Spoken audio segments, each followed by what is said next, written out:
We will cherish Raila's memory in the hearts of our nation, and I believe in the hearts of many African nations.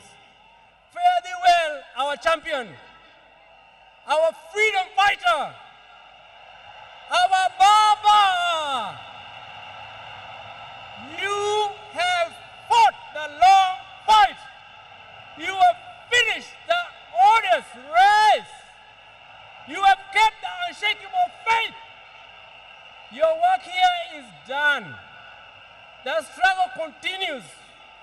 Rest in peace and rest in perfect and eternal peace. Thank you, Baba. Long live the King! It is hardly a month ago when I had breakfast with Baba. We were with Mama Ida, and we talked about things touching on the church. And one thing, I saw in him a man who had made peace with God in everything that he said and everything that he did. I saw in him a man who was ready to walk the journey with the Lord at whatever level. A humble servant that many people never listened to. A man who believed in God that many people did not know. I tell you, as his bishop, he is a person that we have lost. He is a person who was at the heart of our diocese. Some people think that for you to be a good churchman, people must see how you give. Sometimes you give by the right hand, the left hand may not have to know what you have given. A person who knew how to work for his Lord. That is the person whose life we are celebrating today.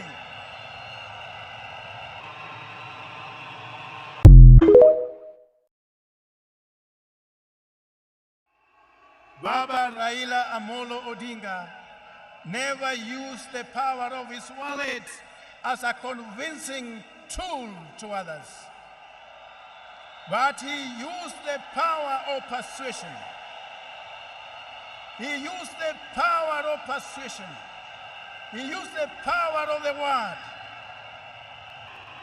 Let's allow ourselves to be used of God so that the power he has given us may be the power that is correcting, the power that is reconciling, the power that's rebuking what is evil and what is not evil. I would like to inform you that I am also with my wife.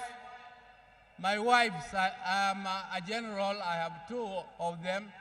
If I don't introduce them to you, they might feel jealous and refuse to give me food. There's my elder wife, Dr. Anne Ayo Oburu, is here. And come. This is the lady who took me out of boyhood. She is a doctor, she is a pediatrician, and she is the one with whom we grew together. But I thought that now, at my age, I don't want her to scratch me, I don't want her to massage me, so I brought her helper, Judith Oburu. Judith Oburu.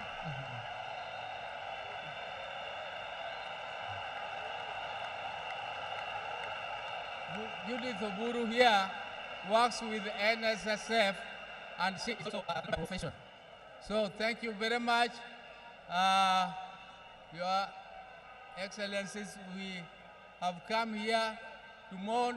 Tomorrow we are moving home, and we shall talk to you again when you come to Bondo. And I thank you all for listening to me and giving me this opportunity. We are going to keep the same.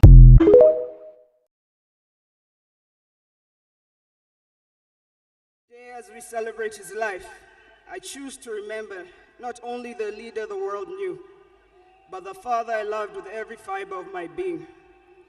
The biggest part of me died on the 15th of October, 2025. But the spirit of the lion roars on forever. Fellow mourners, I was with him in India when he took his last breath. Been saying on social media, every day he was waking up and walking, and every day he would do 1 round. The next day he would push 2 rounds. That morning he pushed to 5 rounds. He died strong, when with dignity and with pride. And you must be proud of that. You all must also walk with your heads held high and walk strong and proud that he left. One thing that I know that Raila stood for, and he keep on repeating, is that we need peace in our nation. We need peace in our chaotic situation. For that reason, I appeal, today I appeal, let us mourn Raila in peace. I know you are all concerned. I know you are all mourning. You are sad about this, but let's keep peace so that the peace can prevail, not only here in the stadium, but also in the rest of the country. We must urge Kenyans to live in peace. He kept on repeating that. We must have dishonesty. He hated dishonesty. He hated greed.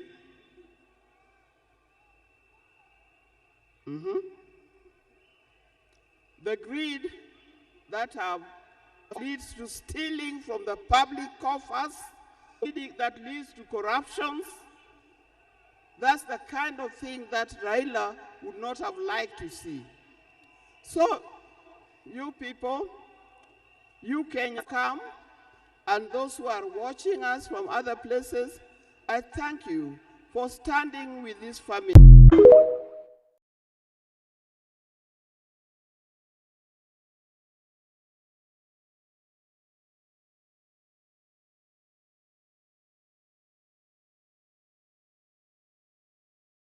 Wimbo wa taifa tunasema tunatalinda uhuru wetu na damu yetu na jasho yetu. Leo hii tukiwa tunaaga baba yetu Raila Odinga, nataka pia tujiape ya kwamba hatutakubali kama Wakenya haki za kibinadamu, demokrasia na mambo yale yote ambayo Raila alitetea, hatutakubali yarudi nyuma.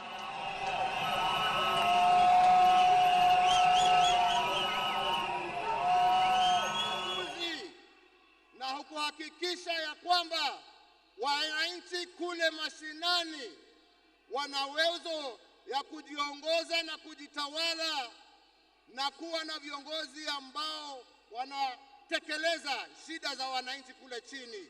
Haiwezi iandikwe bila ya jina ya Raila Odinga kuwa nambari 1.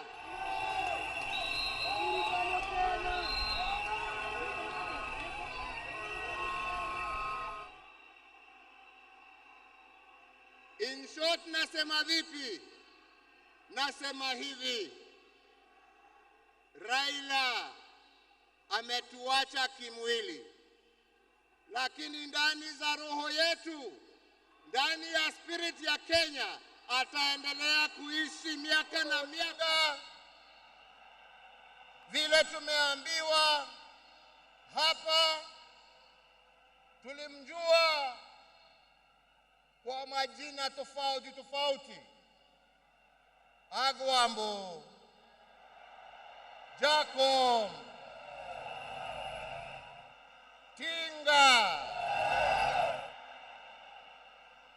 Lakini kama Wakenya kutoka kona zote tulimjua na tukamheshimu kama baba.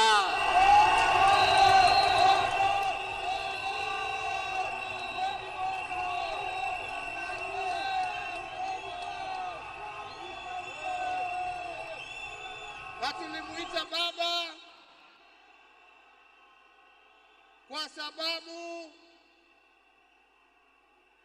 Mheshimiwa Raila Odinga alipenda nchi yake Kenya kuliko kitu kingine chochote.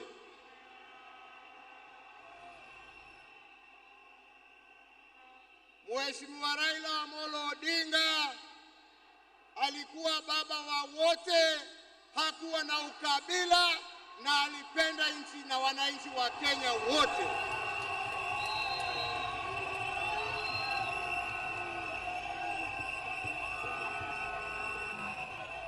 Na testimony hiyo yaoneshwa na marafiki tofauti tofauti ambao ukienda kumtembelea kwake nyumbani ulikuwa Raila alipenda amani.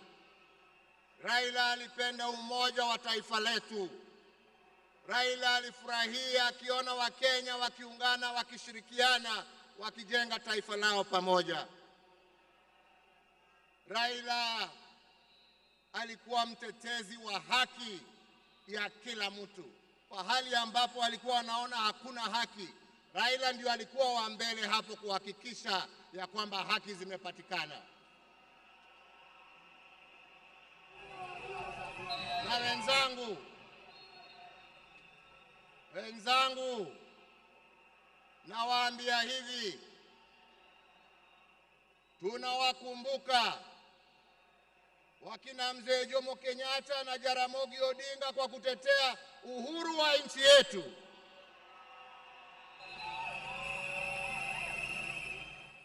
Tuende vyema. Wenzangu, kastori kadogo tu, sio kubwa.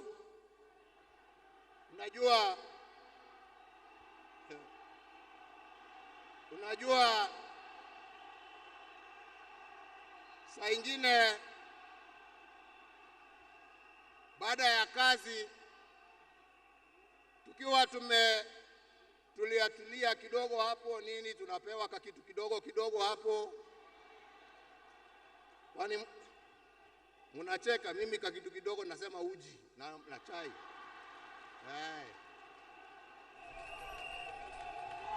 Lakini wakati tulikuwa tunapiga gumzo, saa ingine tulikuwa tunajiuliza, unajua jamani, wale wazee ambao wameenda, wakina Jaramogi, wakina Jomo, wakina Nkrumah, wakina Mwalimu Nyerere, jameni, unafikirianga wakiketi wanaongeanga mambo gani? Mimi nilikuwa nasema unajua wanaongea siasa kama sisi, wanatuangalia tu na mambo hii yetu ya upuzi hapa, wanatuchekelea. Anasema lakini unajua I'm very keen kujua. Sasa ndugu yangu, umeenda mbele yangu, sasa tayari najua mnajiongeleshana huko, na sio ati niko na haraka ya kuja kuwafikia, lakini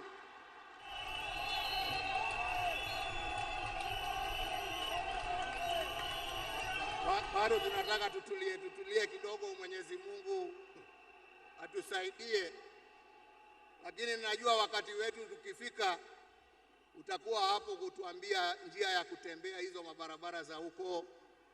Kwa hivyo ndugu yangu, nikuombee kwa Mwenyezi Mungu akurehemu, akulaze na amani na wenzako, ukijua ya kwamba twakumbuka wewe na yale ambao umebakisha tutaendelea nayo, na familia yako sasa imekuwa yetu, na tutaendelea kuwalinda na kuwachunga na kusimama pamoja nao kwa wakati wote. Nasema lala salama ndugu. Mungu awabariki familia yako na awafariji na awapatie nguvu, na Mungu aendelee kuibariki Kenya hii yetu, Afrika Mashariki na Afrika kwa jumla. Asanteni sana, Mungu awabariki.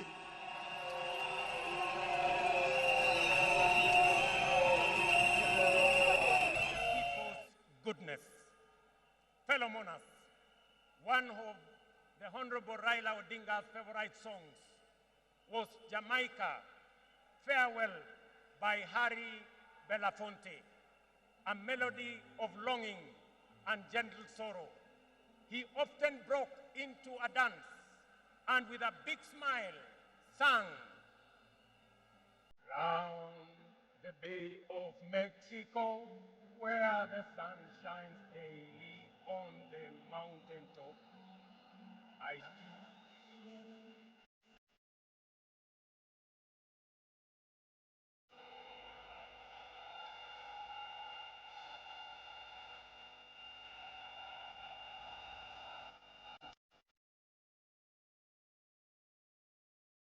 For many a day, my heart is down, my head is turning around. I had to leave a little girl in Kingston town. Thank you very much. Today, those words ring with profound meaning, significance, and impact. Our elder statesman, the Honorable Raila, is sailing on a ship, not to Jamaica, but to home beyond. He will not be back with us for many a day. He leaves behind many little girls and boys, not in Kingstown, but here in Nairobi, in Kisumu, in Mandera, in Vihiga, in Mombasa, in Kakamega, in Wajir, and in every village and valley across our land. Baba has finished his race. He has kept the faith. He has served his people and humanity. It is our solemn prayer to the Almighty God that the soil of the land which Honorable Raila so tirelessly served shall embrace him with grace, that the nation he sacrificed for shall eternally cherish his memory, and that the people for whom he fought for shall carry his dream forward.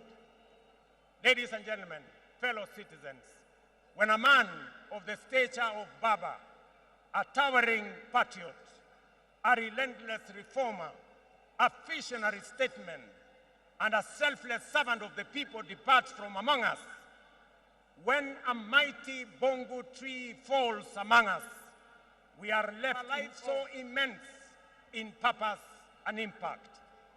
And in that quiet moment of both boundless gratitude and unfathomable grief, we are rightly bound to ask, from where shall another like him rise? Ladies and gentlemen, there was and there can only be one Raila Amolo Odinga, a man of great courage, a man that made sacrifices, and a man who had a big heart to forgive even when he was wrong. May the Almighty God comfort his family, and may the soul of the Right Honorable Raila Amolo Odinga rest in eternal peace. Asanteni sana, na Mungu atubariki sisi zote, and God bless our great nation. Thank you very much, and I want to thank all the dignitaries who have come to condole with us. Asanteni sana, tutawaona mbele katika safari ya kumpumzisha Mary, Raila Jr. and Winnie, as well as the larger Odinga family. led by our elder brother, Senator Dr. Oburu Odinga, please accept the nation's most heartfelt condolences on this immense loss. Kenya stands with you in this moment of sorrow. We share in your inexpressible grief, but we also share in your pride for your husband, your father, your brother, and your kin, who belonged not only to you, but also to us. Thank you for sharing him so generously with us as families and as a nation. Amolo may no longer walk with us, but his spirit lives within every Kenyan and every African. Such was the depth of his influence and impact that even in his absence, his presence endures. Fellow citizens, we gather here today not just to mourn the passing on of Baba, but celebrate his purpose, his vision, and his ideals. He walked among us as a man, but he also charged among us as a movement for change, a movement for justice, and a movement for inclusivity, and a movement for a greater and better Kenya. Allow me, fellow citizens, at this solemn moment, to also speak as an ordinary Kenyan, a father, a brother, and a fellow traveler in the journey of our nation's history. I have come a very long way with Baba. When I stood by him with the other Pentagon members at a defining moment in his and our nation's history, I neither knew that one day we would find ourselves on opposite sides, nor could I have imagined that years later he would stand by me, this time to steady the nation and to help anchor my leadership, culminating in the birth of the broad-based government. To you, Baba, I owe you, and I am truly and eternally grateful that our paths crossed and that we shared this journey together. We have been both collaborators and competitors, friends and rivals, but always patriotic Kenyans, united by a dream greater than ourselves, a dream bigger than any partisan divide, a dream